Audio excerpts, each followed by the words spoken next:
everyone, to the Buttercup podcast where we talk about early childhood topics. My name is Marisa Macy, and I'm the host of the Buttercup podcast. I'm so excited today because I have Dr. Peter Moss with me. And just to give you some background information on him, Dr. Peter Moss is an emeritus professor. And for my students, that means he's retired from the university. And he's emeritus professor at the Thomas Coram Research Unit at UCL Institute of Education, University College London. His research and writing interests cover early childhood education, education and democracy, and the relationship between employment, care, and gender. Much of his work has been cross-national, especially covering Europe and the Anglosphere. He is co-founder of the International Network on Leave Policies, and with his colleague, Dr. Gunilla Dahlberg, they wrote an initial book, and they were an editor for the Contesting Early Childhood Education book series. He has published widely. His most recent books being Early Childhood in the Anglosphere, Systemic Failings and Transformative Possibilities with Linda Mitchell, 2024, UCL Press, and Care, Leaves, and Care Time for All, Towards Caring Democracies and Economies and Worlds. And that was with his co-author, Andrea Doucet, April 2026 it comes out, and through Policy Press. Well, thank you so much for being here today, Dr. Moss. Hello, it's very nice to be with you, and hello to everybody who's viewing this. Well, how did you get started in this field? Well, in a very roundabout way and a long time ago, I suppose over 60 years ago, because I'm touching 80 these days, I was at Oxford studying history in my first year, and I thought it would be rather nice to do some voluntary work. So I became involved in working with children with severe learning disabilities. And through that, I then went on to being part of a campaign to get these children with severe learning disabilities out of the big hospitals that they then were stuck in. Remember, back in those times, in Britain and indeed in America, thousands of children with learning disabilities and adults were stuck in these huge, horrible institutions, these hospitals. And I was part of a group who was trying to get these places closed and to get these children and adults out into the community. And through that campaigning, I met a professor at the London Institute of Education, a man called Jack Tizard, who had done a lot of research, which was also supporting these campaigns, showing that you could treat people with learning disabilities in a much better way. You didn't have to stuff them away in horrible institutions. And he eventually, in due course, offered me a job at the Institute of Education. And shortly after that, he set up a research unit, the Thomas Coram Research Unit, and I got a day one offer of a job. And I'm still attached to that research unit 53 years later. The point being, perhaps it's relevant, is that when he opened that research unit, he decided to change his focus away from learning disabilities to early childhood, because having looked at how to transform the services for people with learning disabilities, he thought it was time to transform the services for young children and their families. And that then became one of his leading projects in his new research unit. And there I was in my early 20s, pitched into the field of early childhood, knowing virtually nothing about it, except I had a young baby son at that stage. So I had to learn a lot on the job. And so that's the roundabout way I ended up working on early childhood education, which I've done ever since. That is awesome. And you were telling me the Thomas Coram was an 18th century sea captain, and what an amazing story he was a sea captain who made his money in America. I believe he lived in Massachusetts, and then he retired back to London in the 18th century at a time when London was absolutely rapidly expanding, a boom city, and also, unfortunately, a time when there were an awful lot of abandoned children for whom there were no services. So in his retirement, he spent many years raising money and getting permission to open what was called a foundling hospital, where mothers who were unable to look after their children could leave their babies to be brought up in this hospital, which sounds pretty awful, but it was a deal sight better than the options, the alternatives for most children who were quite often just left on the streets to die. So if you like, it was a very early attempt to provide child welfare and child protection in the 18th century. And so when our research unit was set up in 1973, we took his name, and it's been with us ever since. That's wonderful. Thank you. Well, for my students, you are most famous to them for your work with early childhood education and especially the Reggio Emilia experience. Do you want to share how that came about? And Um, yeah, well, yes, and then perhaps I'll move on to talk about how I see it today. Again, it's a rather roundabout story. For various reasons, I got invited in the late 1980s to a conference at Reggio Emilia. I was asked to speak, and I was sent off to this conference knowing nothing about Reggio Emilia at all. I found myself on the opera, because these conferences were held in the opera house at Reggio Emilia. So I found myself on the opera house stage with an audience of 1,000 or more, and surrounded by these people who seemed to be quite famous, like Paolo Freire, who I'm ashamed to say I knew very little about. So anyway, I was pitched into it at the deep end, and I'm ashamed to say I really made very little of it all, and I came home really saying to my colleagues and family I didn't very much understand what was going on there. It was a very strange experience, and I think one of the problems I had was there was nobody to help me understand. I didn't know the questions to ask. I didn't know in a way how to get into understanding. And there it might have ended. I might have said that was a strange experience and write it off to history. But then in the 1990s, I began working with the person you've already mentioned, Gunilla Dahlberg from Sweden, who I might just say, by the way, is probably, I think, one of the most important figures in early childhood. And if your people watching get any chance to read any of Gunilla's work, I really urge them to do so, because she's a really, really important figure. Gunilla, like many people in Sweden, had been going to Reggio and developing a relationship with them since the 1970s. They had become really interested, impressed, blown away with what was going on in Reggio Emilia, and they were really working to understand what was going on in Reggio. And so I began to work with Gunilla. We wrote a book together with a colleague from Canada called Alan Pence, and the book was called Beyond Quality in Early Childhood Education and Care, which I think is still a very relevant book. And Gunilla wrote a really important chapter in that book about Reggio Emilia, which again I would recommend to people as one way into understanding a bit more about the place. And it was via Gunilla that I got a second chance, because she kind of reconnected me to Reggio Emilia. She, if you like, reintroduced me to the people there, but also she was there as a kind of interpreter and mediator, somebody who could help me to understand what was going on, partly because she introduced me to a whole range of different perspectives and paradigms. And I needed those perspectives and paradigms to understand what was going on in Reggio Emilia.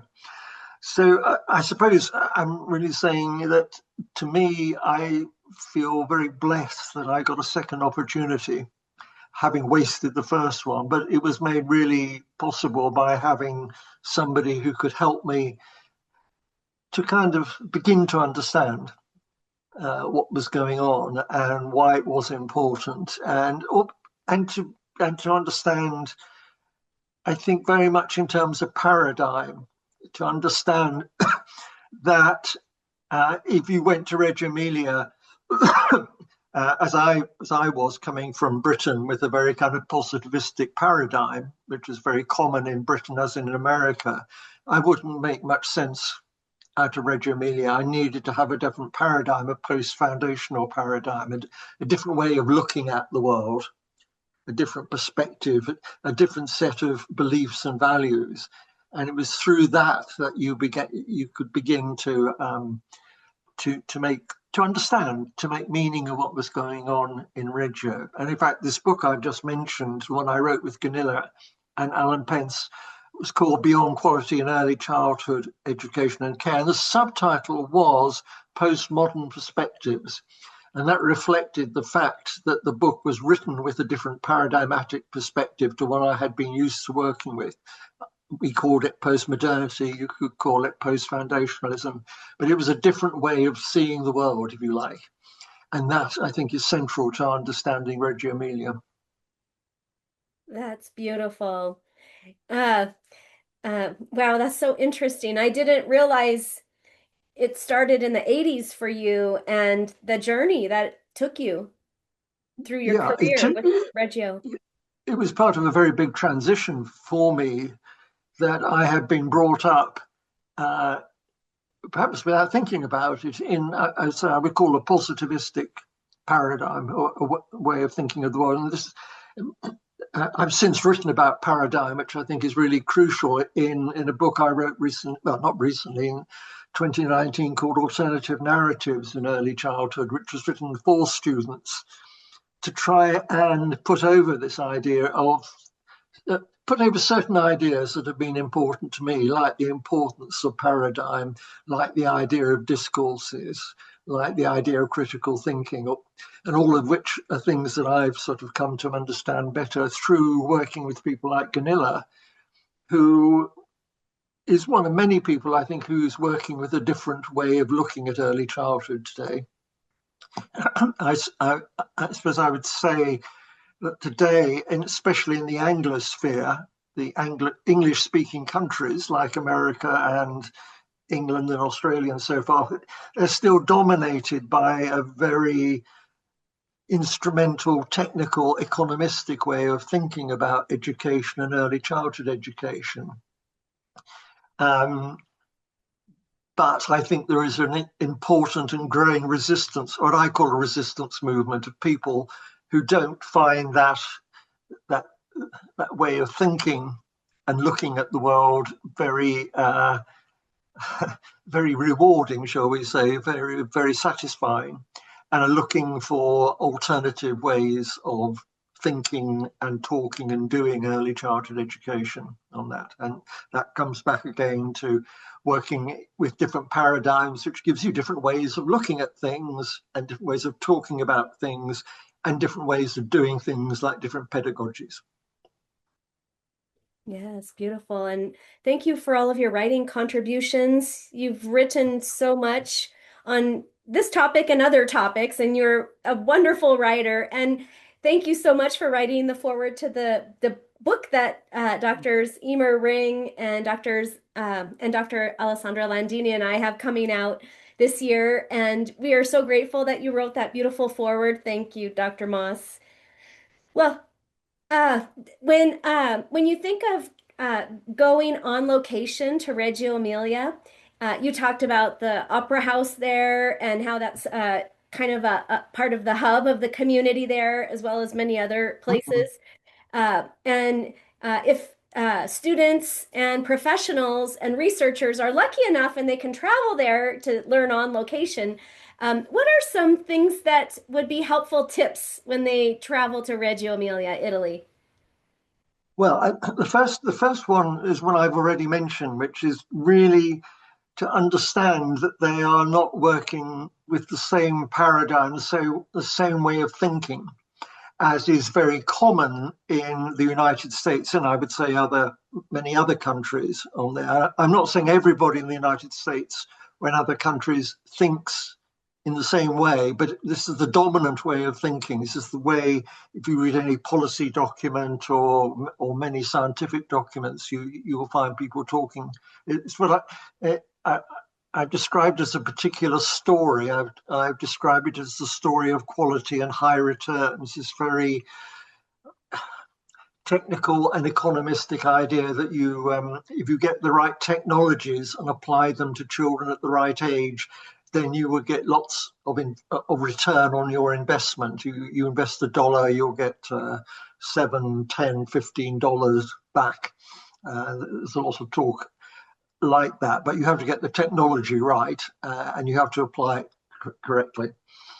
So the first thing is, I think, is to work on the paradigm front, which is why I was shamelessly plugging my book, but other books are available on the question of paradigm and ways of thinking. I mean, there is a very rich literature now of people writing about working with different perspectives and theories, which say I loosely call post-foundational, but there are other labels. I think the second thing I would say about Reggio Emilia is that to understand that they see education as first and foremost a political practice, whereas in the US and the UK and many other countries, we see it these days first and foremost as a technical practice. The first question we tend to ask is what works? Which technology will be most effective in getting the results that we've all decided that we need to get? What will give us the outcomes that we want? But in Reggio Emilia, they've always seen education, as indeed I believe we should do, as a political practice. In other words, you have to ask political questions where there is no one right answer. If you ask a technical question, there should be one right answer to it. You know, if my boiler doesn't work, I get a man in or a woman in and they tell you the answer to this is whatever. And there should only be one answer to getting your boiler to work. But if it's a political question, there can be lots of different possible answers. So typically, the first question they would ask you in Reggio Emilia is, what is your image of the child? And there are many possible answers to that. And then you can move into other sorts of areas, like, you know, what is your image of the school? What are your values? What are your ethics? What is education? What's the purpose of early childhood education, and so on.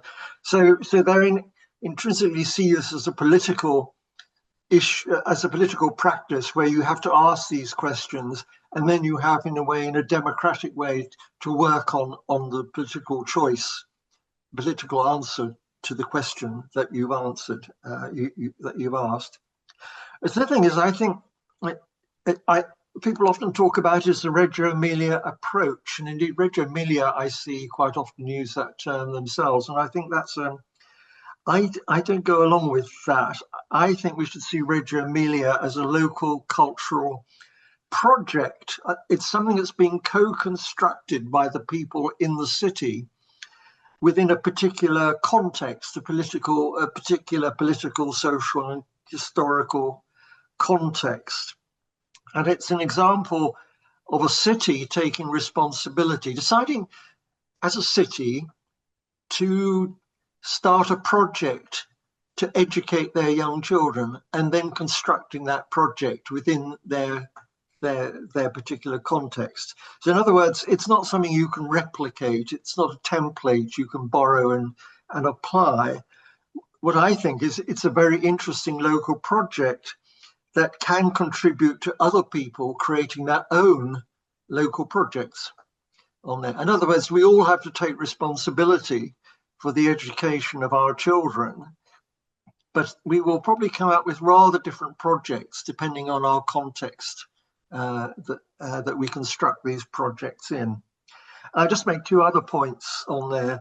I think it's important to understand that they have a very, very strong commitment to the public and to democracy. So you have to remember the schools in Reggio Emilia, and they are schools, are municipal schools. They are public schools. And for example, they have a great emphasis on making the pedagogical work visible and transparent, and that's expressed in pedagogical documentation, which is a profoundly democratic way of researching and evaluating the work that is going on. And these are just examples of the emphasis they give to the public and the democratic. And the final point I would make is one can be and should be bowled over, very amazed, if you like, by their ambition, their pedagogical ambition and imagination. It's truly extraordinary. But it is combined with an intense practicality. They don't just say, wouldn't it be fun to do blah, blah, blah, and off you go. They would say, what we want to do is to develop this type of education. So we have to ask, what conditions do we need to do this? And then they think about what conditions they need to create the sort of pedagogy that they have developed over 60 years. So it is intensely practical, and it leads them to develop, for example, pedagogistas, atelieristas, documentation centres, a whole raft of what people might call competent support systems to enable teachers and others to work in that particular way. It doesn't just happen by chance. And the importance of that is that Reggio Emilia is the most, I think, the most extensive and long-lasting example of progressive education that has probably existed. Because normally progressive education is one school for 10 years, which for a few years does incredible stuff and then goes pop because somebody dies or retires. But Reggio Emilia survived the death of their founding father, Loris Malaguzzi. It survived many changes. And that's because they really worked on the conditions. Yes, that's beautiful. And I loved what you said, how uh, it's not standardized. You can't take it and replicate it identically anywhere else other than there.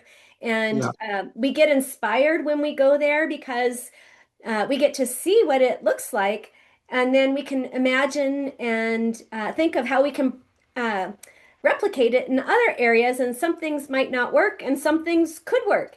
One Yeah. of the things that when I've gone there with others is it's so interesting to watch mealtime. And mealtime is different depending on where you live and the culture and language. And meals are so important in early childhood programs and in families. And uh, to be able to be in an infant toddler program in the Nido or some other setting in the municipal schools where you get to see mealtime is so exciting. And so, one Mm. example of this idea of being able to appreciate it, but maybe you can't replicate it identically, is the children have beautiful linens on the table. They have Mm. real china, real glass. It looks like home when you go to the early childhood program, as far as the time and what happens at mealtime when we're all talking together, we're sharing food, we're looking at each other. Well, if you try to replicate that here in America, we have guidelines where you can't use real glass for drinks, liquids. And so we can appreciate it when we go there, but that's something that would not look the same if you tried to do it in an early childhood program, as far as being able to use real china, real glass, because of the breaking and safety, and our guidelines wouldn't allow that exactly. Mm. But what it should do, and it's a very good example, is when you see not just the mealtime, but the importance that's attached to food and its preparation, and the fact, for instance, that they believe it's absolutely essential to have cooks and their own kitchens there. And something that Malaguzzi was prepared to fight to the death for was not to lose his cooks. But what that should do is instead of saying, "Can we copy that?" It should make us say, "Well, how are we going to? What is? How do we want to approach the whole question of food and meal times and cooking, etc.?" And and each place may come to a different view. And of course, even within Italy, we would find that every part of Italy has very different views about food.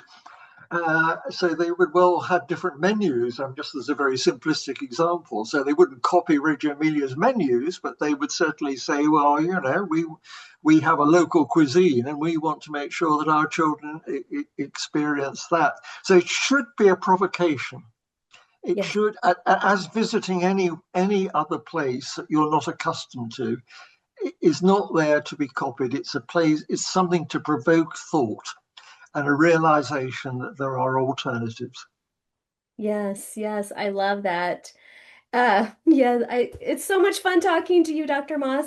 Uh, you made me think of one of the times I was there, and um, we we arrived at this school, and one of the atelieristas was showing us and giving us a tour of the school, and then we went outside on the playground, and they had a gorgeous outdoor space with Mm, mm, flowers growing and gardens and trees uh, and then we went back inside and I saw all these roses in bud vases all over the school. They had them in areas where the children were creating different things in the atelier or where they eat lunch. They had little bud vases. Anyway, there were these roses all over the school and beautiful roses. And so I asked him, Pierangelo, hey, did you guys grow those roses out on the playground? And he said, no, no, those roses aren't from our playground. Those are from the grandmothers in the village. The nonas had mm. had been growing these roses at home, and they heard the Yeah. Americans were coming for a delegation, and so the grandparents were the ones that wanted the place to look beautiful for the visitors. And I just thought, well, that to me, that's one of the things that is very unique to Reggio Emilia. I don't know how many places in the world. I know in America it would be very awesome and unique to see grandmothers and grandfathers and the grandparents that engaged in the program. But I love what you're saying about the political practice and the paradigm and just being open to learning and seeing and being provoked by all of the things you'll get to experience when you go there. I had Mm, one of the colleagues of mine, she's an audiologist, and she went to Italy for a conference. And one of the things she and I are, we both knit together in a little knitting circle. And whenever she goes on vacation, she always likes to bring home yarn from that region. And then it gives her like a nice memory, the souvenir. And so she went to this yarn shop, and one of the nonas and granddaughters were running the shop, and there was nobody in the shop. They were just there by themselves knitting. And my colleague went to go buy a whole bunch of yarn, and it was really fine, beautiful wool from the region, mm. local, uh, uh, real yarn from real animals Yeah. from the sheep. And so she had a whole bunch and was spending a lot of money. And she went to the cash register, and she was expecting to check out and, take her bag and go back to her hotel room and, bring home yarn. And the shopkeepers, the Nona and the granddaughter said, "Oh no, you can't buy that." And she said, "What do you mean I can't buy that?" And they said, "First we want to see you knit with this yarn. And if you pass the test, we'll sell it to you. But we need to know that you are worthy of this fine product because we don't just give it to anybody." Mm, And so right there and then they gave her a pattern, and she had to do a performance assessment right there in front of the nonna and the granddaughter and show that she knows what she's doing with the yarn.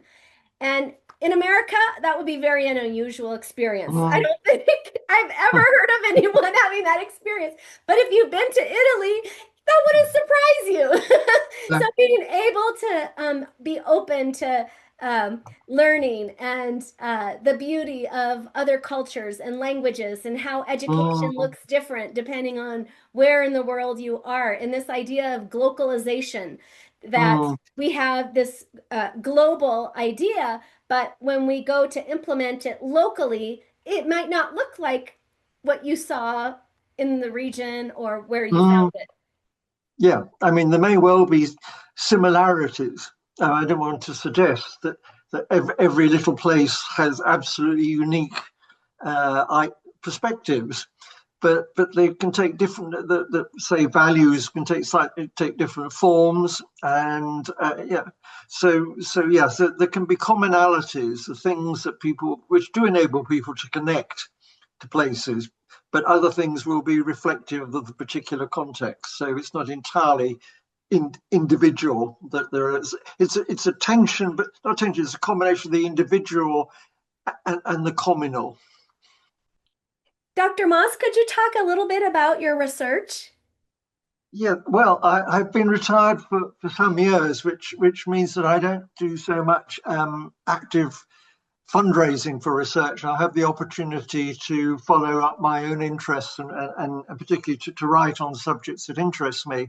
So I've just finished a book which is coming out next month about care leaves, which has been one of my main areas of interest for many years. I mean, care leaves are where people who have caring responsibilities like parents can take time away from work to give more time to those caring responsibilities. So I just finished a book with a Canadian colleague, Andrea Doucet, which has been looking at the future directions that that area might take, how we could give more care time for everybody, and how we can address the crisis of care, which is facing many people, the pressures that they feel between what they want to give time to care for and their ability to find the time to do so. So that book is coming out shortly, and I'm now turning to another project, which is about the question, which is looking into the idea of democratic culture in early childhood education. And it's been an interest of mine for some years. More generally, democracy and education, which, as you know, has a very long tradition of people being interested in, going back to people like John Dewey in the 19th century, but and since then, and of course, it's a very strong theme in Reggio Emilia, that they have a very strong democratic commitment in their education. So, together with a colleague at the Institute of Education, who comes originally from Portugal, we're going into this question of democratic culture. And it's relevant to be working with somebody from Portugal because Portugal is a country which, having come out of a period of authoritarian dictatorship, has given a lot of attention to democracy in general and democracy in education in particular, and not just in compulsory schooling, but in early childhood education. So I shall be going there later in April to spend some time looking at the movement in Portugal, which is committed to teachers who have a democratic orientation, to democratic working. So that's my new project, moving from the field of care to the field of democracy. But in both cases, I think they're very relevant to education because the relationship between education and care is really critical, as indeed I think should be the relationship between education and democracy. So that, if you like, is the research I'm involved with, or rather the subjects that I'm giving some of my time to. Yes, thank you. And you've been in this field a long time and have seen a lot of changes. What do you think is the biggest challenge we face today in early childhood education? Well, I think, to me, one of the biggest challenges, because I'm always a bit reluctant to say, that I know what the biggest one is. But what I think is very important is the influence of neoliberal culture on education in general and early childhood education in particular. And I've written about this with a colleague in a book called Neoliberalism in Early Childhood Education.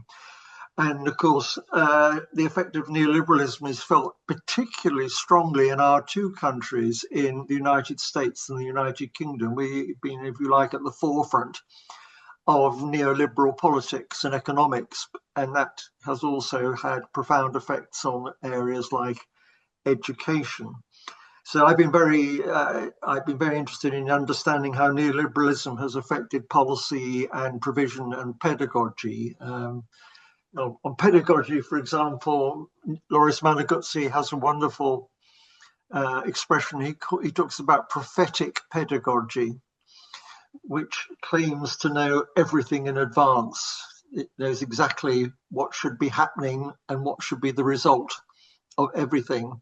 And if you like, prophetic pedagogy is a very good example of the effect of neoliberalism on education. It's the reduction of it to a very standardized activity, which is focused on predetermined outcomes and applying standardized technologies, etc. This you can see is the example of that. So I think the effect of neoliberal culture, but also what is going to follow, because I think, like quite a number of people, the neoliberalism, which has been a very, very powerful influence, think Ronald Reagan, think Margaret Thatcher, in America and Britain and many other countries.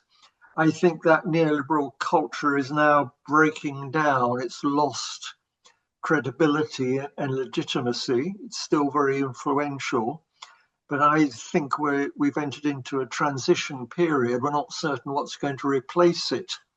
So one of the big issues today is fighting for a good replacement and not a bad replacement. That's why I'm interested in the idea of democratic culture as being a, if you like, a regime to replace neoliberal culture. So that seems to me a big issue, is the damage that neoliberal culture has done, and how we might move into something better while being aware that we might move into something worse. And that's more, to me, that's part of a more general question, which is about how we make education relevant to the conditions of the times. What is going on today? That many people would say that the conditions of the times are conditions of a polycrisis, that is, lots of different crises all coming together and facing us with a very dangerous existential situation. And the environment is one obvious example. Well, actually, that's quite a number of crises all coming together, including global heating, but loss of biodiversity, pollution, etc. But there are other crises occurring. I mentioned the crisis of care. There's a crisis of technology, which we're seeing today, nuclear proliferation, etc., etc. So we're facing a really, really dangerous period. And the question is, how do we create an education that is relevant to addressing the polycrisis, rather than actually making it worse? How do we move away? Well, how do we move, for example, to an education that can help create a more sustainable, caring, and democratic society? On there, which is why, again, I'm very focused on the issue of democracy at present. And as a final issue, again, which is all connected up, is the workforce, because it's fairly clear that what we're seeing in many countries and in many areas is the breakdown of a dysfunctional, unsustainable, and exploitive employment model.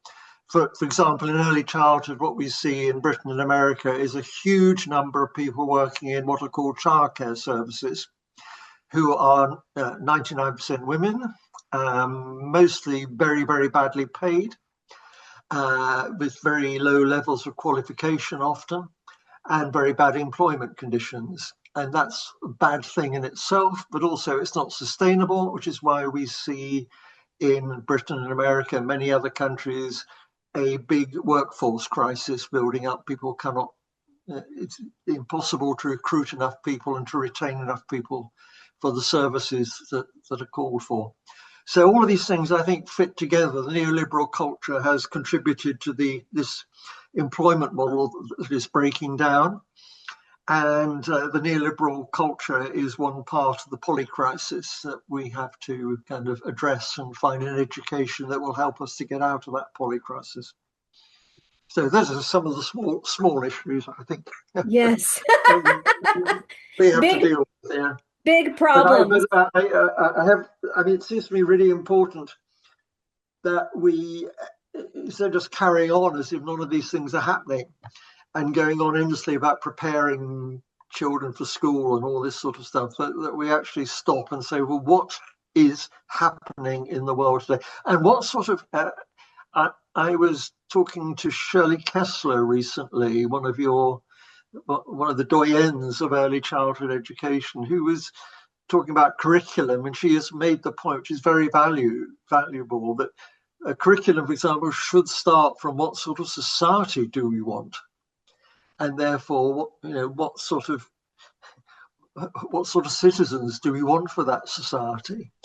And I think she's absolutely right. This is taking us back to that sort of fundamental political question: what do we want in way of a society, and what do we want for our children, both now and in the future? Yes. That's a good way to approach it by asking the questions. What Mm. do we want? What do we want for our future? Yeah, and instead we're kind of stuck in this thing which just assumes that we have to have more of the same, but rather more intensified. So we talk endlessly about readying children for school, and what we've got is stuck in this model of readying, that in fact education is simply about readying children for the next stage of education until they're eventually shot into the labour market, which of course we don't quite know if there's going to be much of a labour market left if AI gets going. But there's no discussion, not enough discussion about what sort of employment we want, what sort of economy do we want in the future, what sort of economy can we have that will enable us to have a worthwhile existence, both as individuals and as societies. Yes. Yes, when my daughter was in preschool, my husband and I went to a parent-teacher Mm, meeting, and the preschool teacher said, "Well, what would you like for her to learn this year?" And my husband and I both looked at each other and we said, she loves coming here, and mm, we pull up into the school, and as soon as it's safe and she's on the sidewalk, she just runs to the door. And yeah, yeah. I can't remember the last time I ran to get someplace that I was so excited to be Mm, there.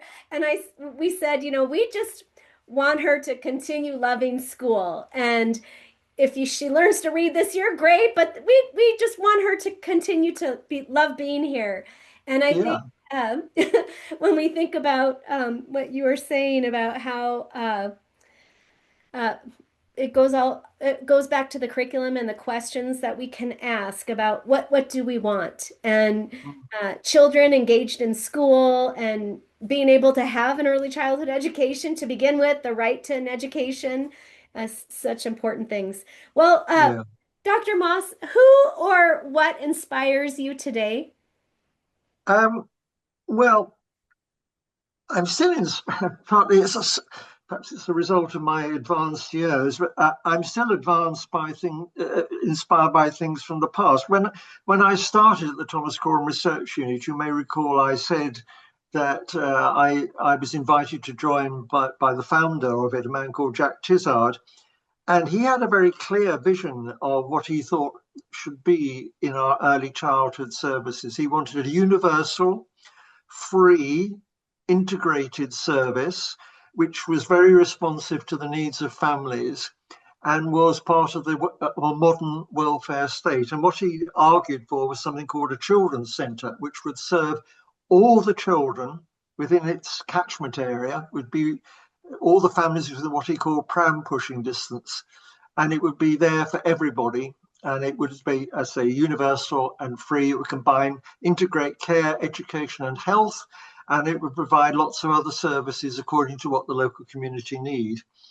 So that has always stayed with me, and it's always been clear to me that that is the sort of service that we should aspire to. This is why I'm so hostile to discussions about childcare centres for working parents. I think, of course, that working parents need to be accommodated in our early childhood services, but we should not run early childhood services primarily to meet the needs of working parents. They should be there to provide education for children, but be aware of the needs of families at the same time. And I suppose that means that I'm also inspired by quite a lot of the what you might call the giants of educational history, and that in neoliberalism we tend to suffer from historical amnesia. We're told to forget the past because it's not relevant. But there are so many figures there, and that's why somebody like Loris Malaguzzi has been enormously inspiring to me, working on his on his writings and speeches on there. I'm inspired too, but by those countries that have actually transformed their systems away from split kindergarten and childcare centres into integrated systems, and that's primarily the Nordic countries. The most other countries like the US and Britain have split systems, split between childcare and some form of school-based provision, which has been going on for decades, if not centuries, and we find it impossible to get over that. Jack Tizard wanted to integrate that, and if you look at countries like Sweden or Norway, they have done that, and that seems to me to be so important, and we find it so difficult to actually emulate that on there.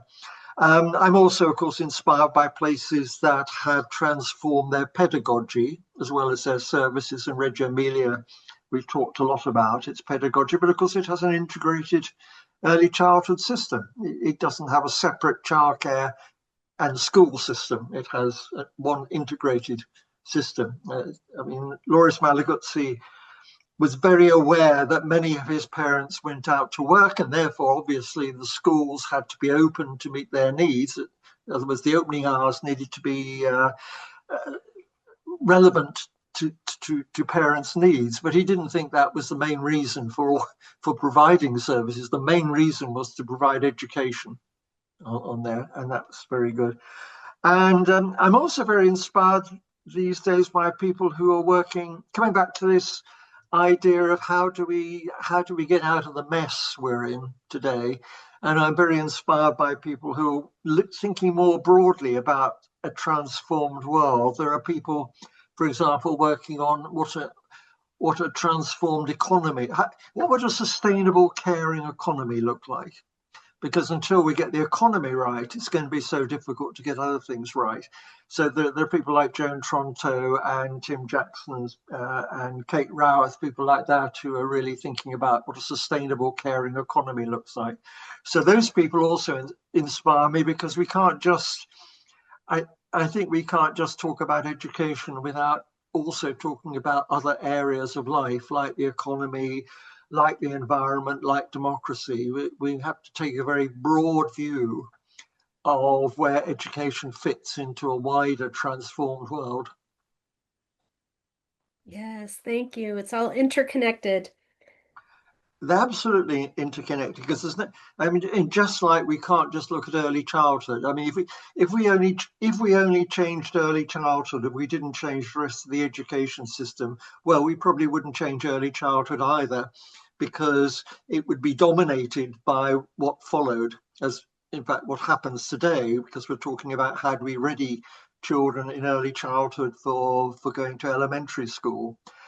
So you can't just work on one part of the system. You have to look at the whole system, and you have to say, how do we change the whole education system? And what I have to say, what saddens me is the very minimal exchange and dialogue there seems to be, for example, between different sectors of education. I mean, if occasionally I meet people in the secondary education, and they know nothing about what's going on in early childhood education, and vice versa. So we're in our silos, we're in our very narrow little bits, and of course we have, to some extent, that's necessary, but we must always be looking more broadly, and we must be looking more widely at the society, which is again what I take from Reggio Emilia and people like Loris Malaguzzi. They would say we always have to make our education relevant to what's, we have to be able to ask what's going on in the wider world. We have to make an analysis of what we think is happening, and therefore what our education has to be relevant to that world that we understand. And that's why, of course, he talked about the importance of teachers being what he would call intellectuals. He had a very clear idea, I think, about the image of the teacher as a researcher, for example, but also as an intellectual, by which I think he meant teachers should be interested beyond the classroom. They had to be interested in the wider world, the world of ideas, the world of technology, the world of politics, the world of art. They had to be able to work with that. So that seems to me to be really, really important, how we get out of our silos and how we can take a broader view of the world and our position in it. Yes, I love how you described the image of the teacher, and earlier you talked about the image of the child. Hmm. And we just lost last week, I think it was last week, an author, Tracy Kidder. He was an American, and he did a lot of ethnographic qualitative research. And Hmm. he has a one of his books is called Among School Children. But he also used this methodology with building a house and many other topics. But one of the things that I read when I was doing my PhD, I had a whole year of qualitative research design, and one of the things we read during that year was a book called Man in the Principal's Office, and it came out I think in the late 60s. And what it was this researcher who for one whole year. I think it was 1 year. I'm trying to remember now all the details of the book, but he was like a fly on the wall in that Hmm. principal's office, just studying and taking notes. And uh, uh, that's what he studied for the whole year, this principal. And I think studying leaders, but also leaders in our schools, like teachers and talleristas and pedagogistas and all of these different people that influence children and their families, and then the child and the image of the child. And anyway, I went down a rabbit hole. Yeah, So, that's okay. uh, what if you could just share a memory? What has been a highlight of your career so far? Well, I find it difficult to say there's been one highlight because I see my career almost in terms of a series of segments or stages, and where something has happened and I've gone in a different, either gone in a different direction or I've come to see things in a different way. That question of paradigm that I was talking about earlier. So I'll just very briefly run through highlights. So in the 1970s, a highlight was actually getting to work at the Thomas Coram Research Unit and being able to work with new ideas about early childhood services. I didn't have any baggage with me because I knew so little about it. And I was fortunate to work with this person, Jack Tizard, who had this idea of a comprehensive, integrated, family-friendly approach to early childhood. And I've carried that with me for the rest of my life. In the 1980s, I got introduced to international work, which has been extremely important for me. I got to work in particular, Britain was then part of the European Union, and I got involved in doing work with the European Union, and in that work, meeting people from other countries in Europe. And that really changed my whole way of thinking about things, because once you meet people from other cultures, you see things in different ways. 1990s, I began to work with Gunilla Dahlberg, as I mentioned, and other wonderful people, and that led me to the book Beyond Quality in Early Childhood, which again was a complete turning point. My working with my writing a book which was addressing paradigm and putting forward a different paradigm. So that was really important. In the 2000s, I was part of an OECD, really important project by OECD called Starting Strong, which was a really important comparative study of early childhood systems in 20 countries. And I was part of the research teams working in Norway and Germany, and that was a really important experience for me. The 2010s was retirement, and the chance I got in retirement to work on the speeches and writings of Loris Malaguzzi and getting money to get them translated, and to work with people from Reggio Emilia to put together a book in English of these speeches and writings, and that was really important. And in the 2020s, well, work with great colleagues on care work, and I mentioned the new book on care, which I think is really important, and now working with another very stimulating colleague on democracy, which will lead to another book. So each decade roughly has had its highlights and its slight changes of emphasis and direction. That is amazing. Well, thank you for all of the contributions you've made to our field. It's been such a pleasure to talk with you, Dr. Moss. Uh, if listeners wanted to follow you, how could they do that? Well, I'm ashamed to say I'm of a certain generation who never got onto social media, so I can't tell you to follow me on any of those platforms.